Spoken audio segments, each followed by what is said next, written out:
We're going to take a look then at the solutions that I put up earlier for financial maths. So the first thing we're going to look at is just the very basics of using the formula F equals P by 1 plus I to the power of t. That's supposed to be the power of t there. So this formula is kind of the basis of where all of this kind of came from. And we're going to look at just using that for the very, very basic kind of questions. Now, these kind of questions, really rare for it to come up like this. And there has been instances where they have, though. So it's good to kind of see this and apply them then to the longer questions. So for this formula here, F is your final amount, so the amount that you get at the end. P is your present value, the starting amount, or the principal amount it's also called. I is the interest, it's as a decimal, so make sure that you take it as a decimal. Instead of as a percentage, you need to write it as a decimal. So to do that, if you're unsure, if I had, we'll say 3%, to write that as a decimal, what I'm going to do is I'm going to write that as 3 over 100, or that'll be 0.03 then, okay? So the next thing then that's important then is T is for time. Different things that you'll see come up here are APR, AER, and there's another one called EAR. They all mean pretty much the same thing, just an annual rate of interest that they give you as a percentage. So they're just the different kind of ones that they use. You'll see them use different ones. If we look at these questions here, the first one says, find the value of €1,000 put into a bank for 5 years in an APR. So what we're going to do is we're going to pick out our F, our P, our I, and our T for each of these questions. One will be missing. We're going to sub everything into this formula, and then we solve to find the unknown. For this question here, if the money is put into the account for a certain amount of time, then that's the money that they're putting in at the start. So that would make that our P value. Our time will be this, and our APR is our interest rate.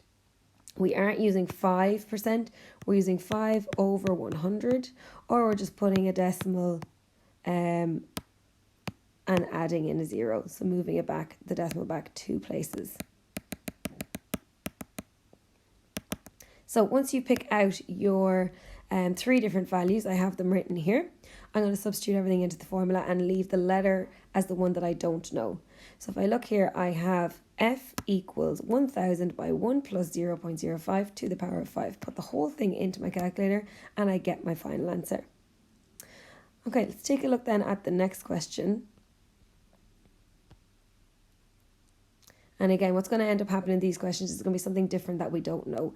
So if I look at this question here, it says find the money put into a bank account at an APR of 3.5%, given that you received this much after 10 years. So if they're telling me I received that after 10 years, that's going to be a final amount, an F value. My interest is 3.5%, and I know I have to put that over 100, check what it is in the calculator, or I can just move the decimal 2 places to the left. And then my time is 10 years. Now, time will always be in years, as long as this is always in years as well. So APR is annual percentage rate. So if that's an annual, then our time will also be an annual. So that will also be in years. We'll look at it later on that it'll start changing to be months or even weeks. So the value that I don't know here is the money that they've put into the bank account at the start. That is P, the value at the start. So the principal amount, or the present value, the value before any of this happened. So I sub everything into my F equals P by 1 plus I to the power of T formula. My 2115.9 is going to go into my F. P is going to remain as P. I have 1 plus 0.035, and then my time of 10 years. And I end up with this here. So all I'm going to do there is I want to isolate P. So to isolate P, I'm going to take this, bring it to the other side, and is going to divide. If it's multiplying by P, it'll divide on the other side. And I end up with this thing here, 2115.9 over 1.035 to the power of 10. The whole thing in the calculator, and I've just rounded there to give me the money of €1,500. Okay, third example then. This is again, same kind of thing. We're just going to be given 3 parts to it, and we'll need to find the fourth. So given that €1,000 is put into the bank account, that's going to be my starting amount. Nothing is withdrawn. Find the APR if the figure in the account is this much after 8 years. So they're looking for APR, they're looking for interest. So when I write everything out Interest is the one that I don't know. I fill my formula in, this formula up here. I fill that in and I have my final amount of 1342.47 equals my starting amount, 1 plus my interest that I don't know, and my to the power of 8. What I'm going to do is I'm going to isolate this as much as I can. So I bring the 1,000 over and it's going to divide. Next thing I'm going to have to do is get rid of that power. I get rid of the power. If it's a power on this side, it's going to be the root of it. So the 8th root in that case. So not 8 root, the 8th root. Okay. And that is a button on the calculator. And it is 3 in from the right hand side and 2 down. Beside the one that says log on it, you're pressing shift and you're pressing that. It's like X with a little bar on the top, and that will get you that, and you put in whatever value you want before it. So it's going to be 8 in this case. And then you're going to subtract your 1. And we end up getting then 0.0375. They want it as an APR, so that's as a percentage. So I need to multiply that by 100 over 1 to get it into a percentage, and that's what they're getting, 3.75%.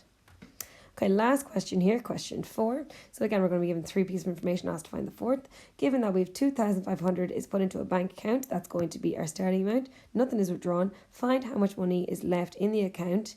Given that APR is 4% and that it is 3,848.64.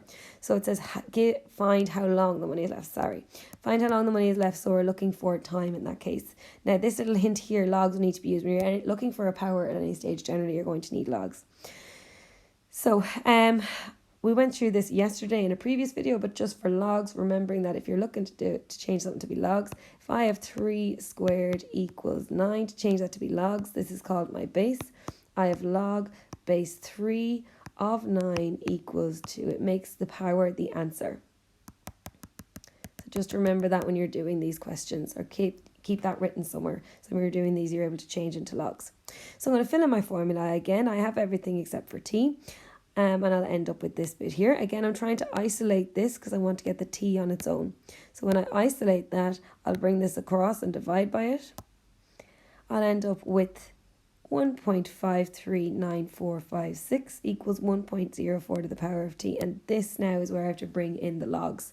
I want to get the power as the answer. So this is my base. The base is the thing that's stuck to the power.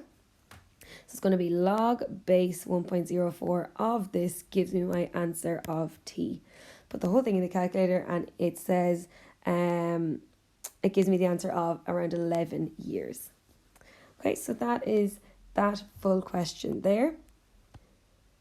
If we take a look then at the next part, the depreciation, and then we'll look at the present value as well in this video. So depreciation, quite rare for it to come up, but just in case it ever did, it's quite an easy question.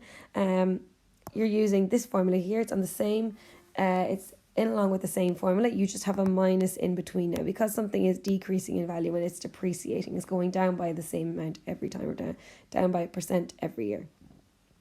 So here we have, it says this is the same formula except the interest is subtracted because depreciation decreases the value of an original amount. Here we have an example. It's if a van is bought for €8,000 and depreciates at a rate of 4.75 per annum, that's yearly. Find how much the van is worth after 10 years. So again, they're going to give us 3 pieces of information. I'm looking to find the fourth. So the van is that much money. It's 8,000. That's my p-value. That's my interest. Remember, it has to be as a decimal, so put it over 100. And then my time is 10 years. So I'm looking to find how much it's worth after that 10 years. Substituting into my formula, this formula up here, same as the previous one, just the minus. Make sure that that's not a 1 plus when you're putting in the calculator, because it's quite easy because we're so used to using the other formula. And we get €4,917.45. Okay, let's keep going then. The next question here is our present value formula. And this one, you have to be careful of that wording. You will see that's the only kind of one that's been asked for before as a single formula. Otherwise, we have to write them out as a pattern. But if you see the words using the present value formula, make sure that you're writing that out straight away and you're substituting in anything that you can possible. So this is the same formula as the future payment formula. It's just been moved around. So all that's happened there is that this bit here, was moved from being up beside the P, a multiple beside the P. So if we look at this, it says write down the present value of a future payment of €18,000 in 4 years' time at an APR of 4.5%. So again, they're giving 3 pieces of information and they're asking me to find the present value. They're asking me to find P.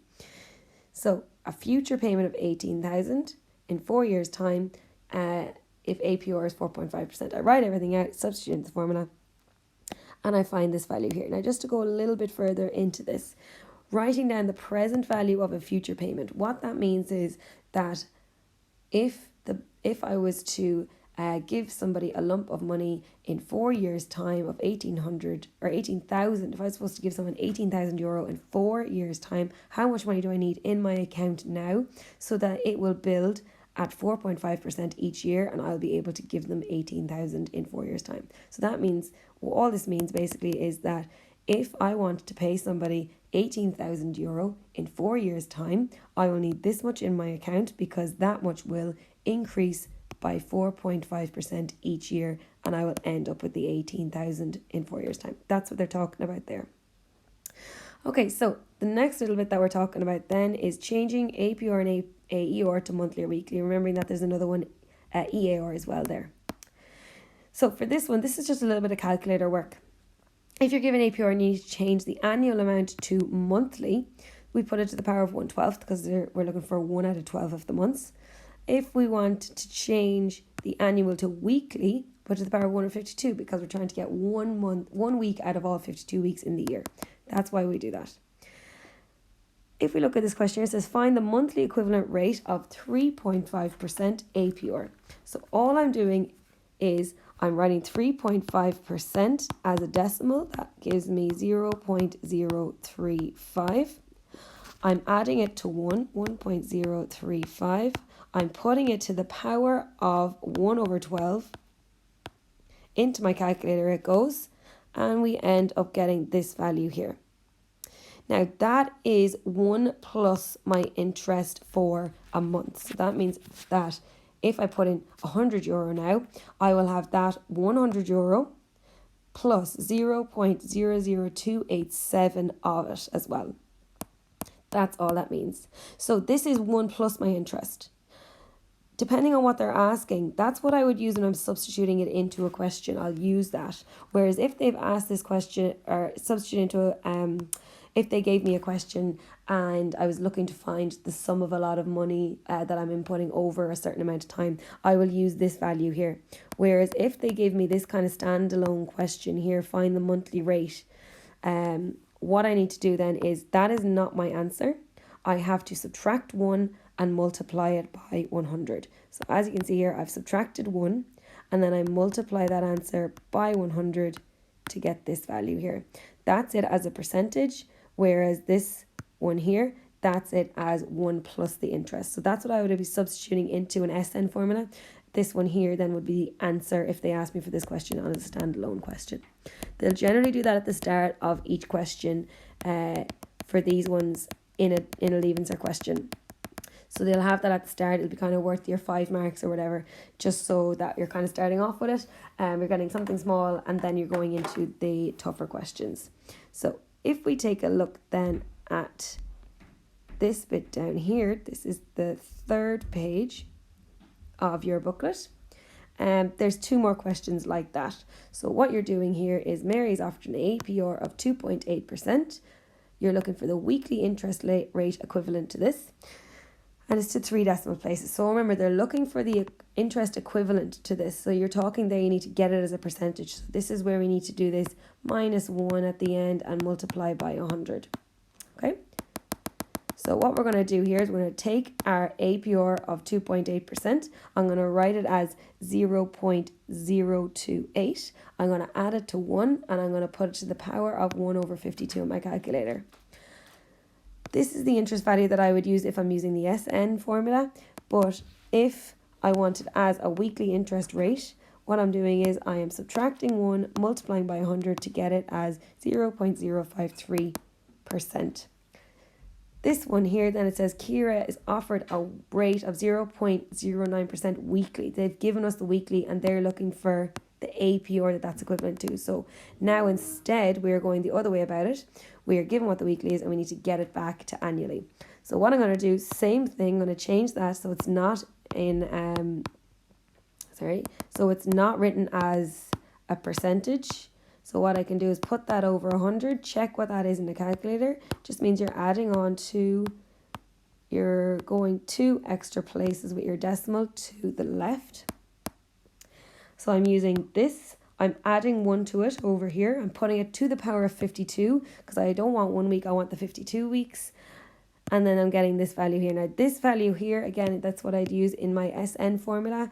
That's it as 1 plus my interest. However, they want what your APR is. They want what your annual equivalent rate is. So I have to minus 1, multiply by 100, get it to 3 decimal places. And that's my percentage rate that I am looking at there. Okay. So that's as far as we're going to go in this video. In the next video, we'll take a look at using what we have just learned and putting them all into the geometric pattern.